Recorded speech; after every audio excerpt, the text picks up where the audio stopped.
First of all, I would like to refer to the outcome of COP25. The reason why yesterday my political group asked for this item to be added to the plenary agenda. We are, of course, disappointed by the lack of ambition shown at the summit. We note that a number of governments, including European governments, pushed for greater commitments. Unfortunately, that did not prove possible. I believe that the EU showed leadership here. That was the case on the part of Frans Timmermans, our Vice President, and of course the Spanish government, which hosted the event. I would like to take this opportunity to acknowledge the huge work done to prepare a conference of that scale in a short space of time. Takes a lot of work. Now, COP25 in Madrid was an opportunity for civil society and environmental NGOs to play a greater role, and it is not possible to turn back the tide there, for there to be any backsliding. There should continue to be the same level of cooperation with those organisations. And that leadership must be maintained through to the Glasgow conference, and I hope that it will be a success. We will have discussions on COP25 in plenary this afternoon. Another point that we discussed last week in plenary is the new Green Deal, the European Green Deal. It is clearly the path that we need to take in the EU as far as my political group is concerned. This is the future of Europe. The European Green Deal cannot just be an extra strategy or plan. It must bring about a shift in the model we use for production to underpin our economies, a real sea change in Europe. We need this green pillar. The climate law will be working on. We also need a red pillar underpinning the deal, a labour pillar, if you like, to ensure a fair transition, that no one is left behind. To ensure that all this is possible, of course, we need to back up the deal with the appropriate resources, the budget.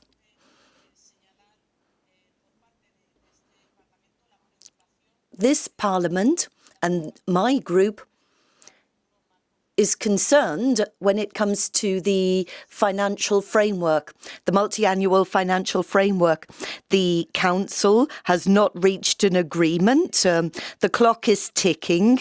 We urgently need to demonstrate that agreement is required along the lines championed by my group. We've set the percentage of the GDP that we deem necessary. We need to maintain the policies that are essential to ensure development in our territories, and we can't skimp on agricultural policy or cohesion policy. To ensure that the Green Deal becomes reality, we also need to add in sufficient financial resources. To that end, we need to talk about own resources, fair taxation. We need to be able to collect the funds required to implement the Green Deal, to ensure that we have an environmental and social and labour-based transition in the European Union. David Sassoli, the Parliament President, has been very clear on this point.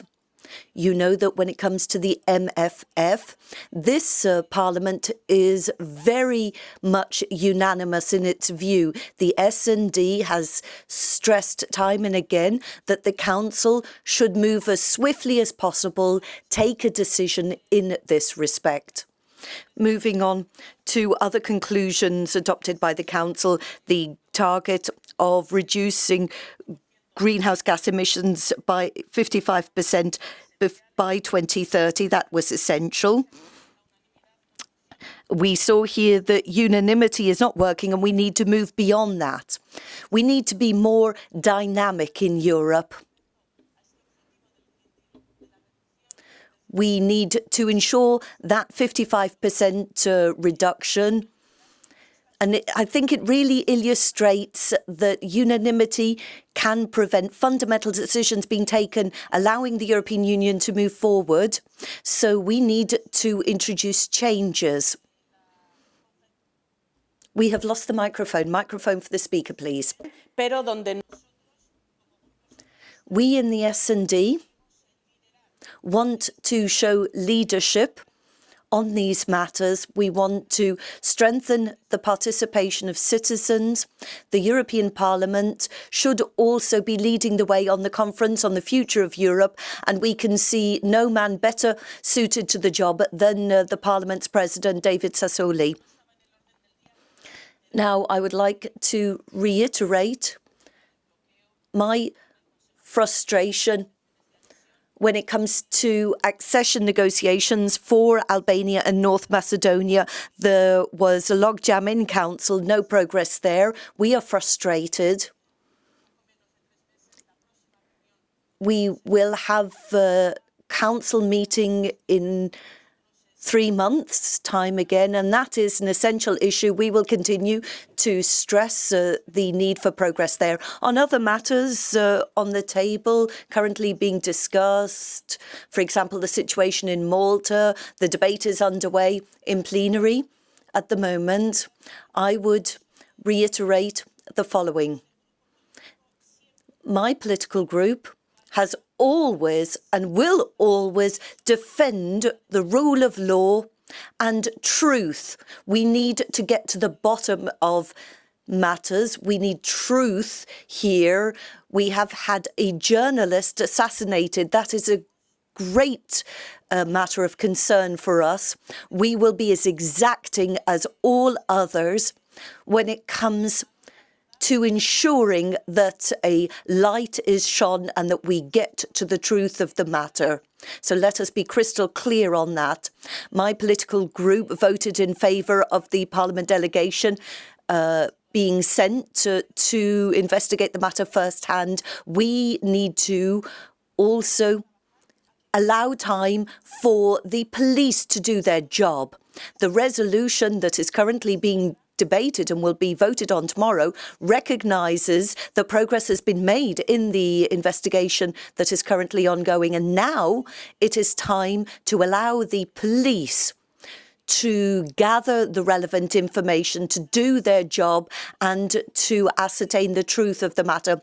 The S&D have always defended rule of law and we will continue to champion rule of law.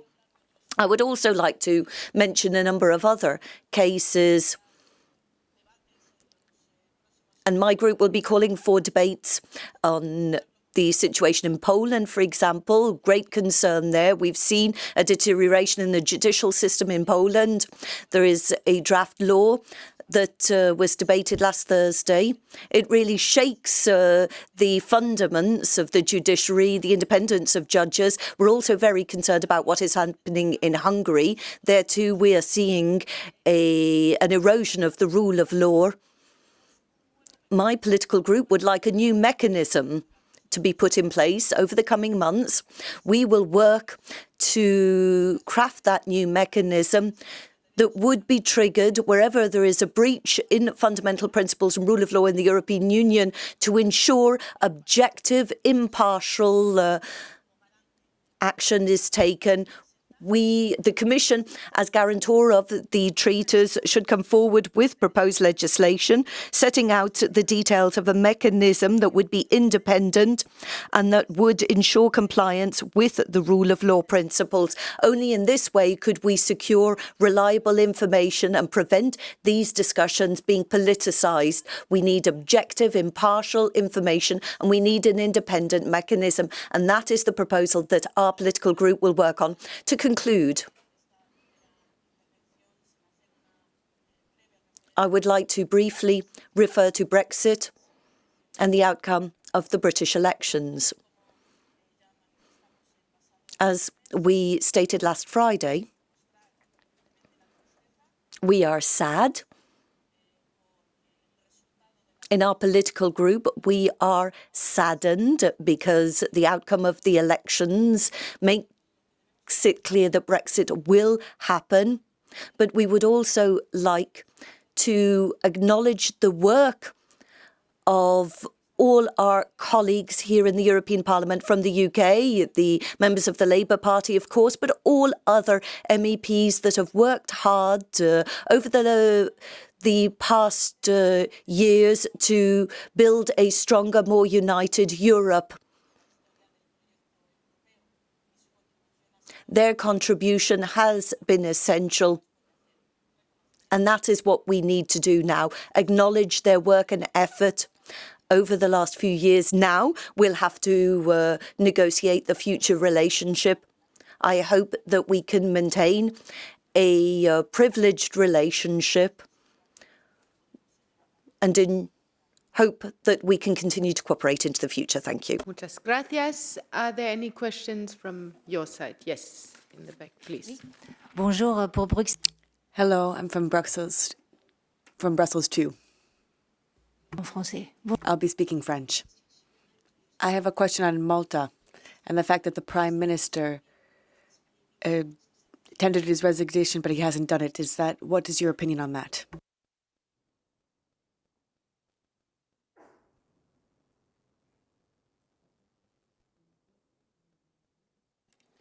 Are there other questions from your side? Maybe also, yes, please go ahead. Buenos días, Gala. De Necronos de Italia. Perdona, eso. On Malta again.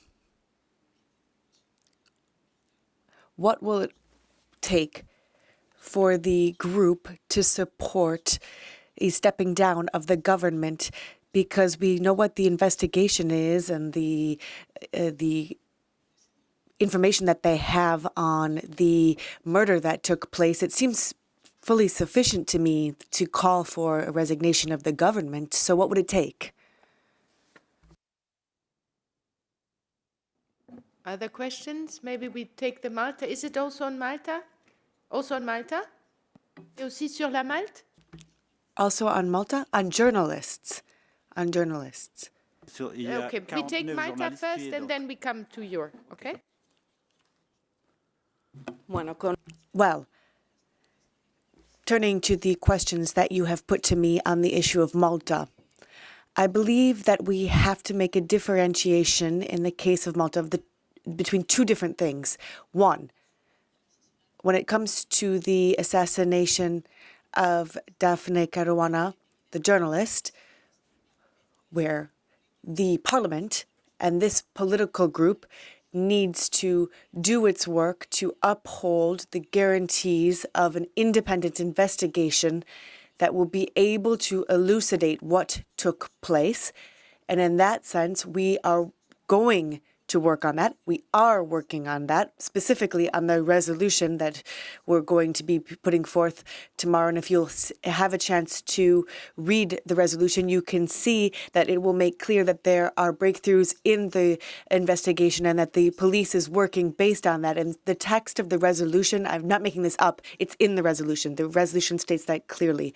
On the other hand, there's the issue of rule of law and the judicial reforms that are going to be needed, where there is monitoring being done by the European Commission, and where we were able to see that there was a letter from the Commissioner where it's clearly stated that there is some progress being made, but that progress is not enough, it's too timid, and that it's going to have to continue over the course of a longer period of time. And I believe that the Parliament is going to have to continue to follow up on this to make sure that it is effectuated. Now, the European Parliament it's not its role to call for the resignation of the head of state or government. And so as the head of the Socialists and Democrats, I think what the Parliament needs to do is to make sure that rule of law is being held up. resignations of prime ministers is something that needs to be done within the member state. It is not the European Parliament that needs to make a demand for the resignation of a prime minister. It is a domestic issue and needs to be dealt with as such. So what the European Parliament needs to do is to make sure that the rule of law is being upheld. And for that purpose, as stated previously, what our group is doing is laying down the foundations of a new mechanism within the European Commission that would be impartial, independent, that can look at every single case where there would be an issue related to the lack of rule of law. So I think, considering the question, I have answered it with my reply, and we know that the Prime Minister has stated that he will resign, and this is a domestic issue. I don't think it's something that we in the European Parliament need to make any further position on. And of course, every political group will have its own position on that. But I think we have to really stick strictly to what the European Parliament's role is in this issue. Yes, please. Oui, Madame la... Yes, Madam Chair. Reporters Sans Frontières, Reporters Without Borders, has made a statement that 49 journalists were assassinated in around the world, and 2 were killed following bombings carried out by the Turkish forces in Syria. Now, the question was raised with the Council of Europe, and Council of Europe has said that, well, Syria is not a part of the Council of Europe, therefore there's no specific reaction. What can you do when a member of the Council of Europe and a partner of the European Union, i.e. Turkey, the EU gives a 2 billion, grosso modo, to Turkey. So what could you do when it comes to the assassination of journalists in this context? Thank you. Como usted Now, I think you have put forth very clearly, yes, this Reporters Without Borders report makes reference to the overarching number of reporters that were killed around the world. And I think every single journalist deserves the same amount of attention. And in fact, this political group will do all possible to make sure that journalists can do their job as they must be able to, or anywhere in the world. Thank you. This side, please, and then one follow-up, and then I think we have to finish. Okay. Hello, my name is Florin Ștefan. I'm with the Romanian News Agency. I would like to ask you, please, if you could give us more details about the independent rule of law mechanism, because, they have tried with Article 7 on Hungary and Poland. It doesn't seem to work. How do you think it will work, an independent mechanism? Who will be part of it, and so on? Thank you.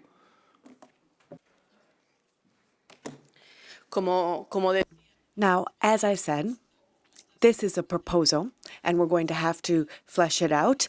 And the European Commission, of course, would have to come up first with a statement on the subject. And the final objective of this mechanism would be to prevent political leveraging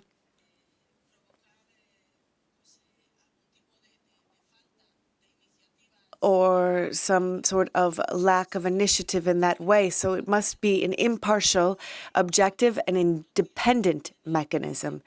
So it shouldn't have any political component or characteristic. So political in the sense that of political families. So it must be clear so that it can objectively and impartially assess what might have taken place if there's a case of a lack of protection of rule of law. So we will continue to be looking at that, and over the course of upcoming months, we will continue our work on that subject, and then we will have the opportunity to discuss that even more in depth in our groups, but also with civil society, with associations, with the member states, and that it will be very participative in the way that we put together this proposal. Let's do it outside. I would suggest wishing you all a good week and then a good break. Thanks a lot. Merci.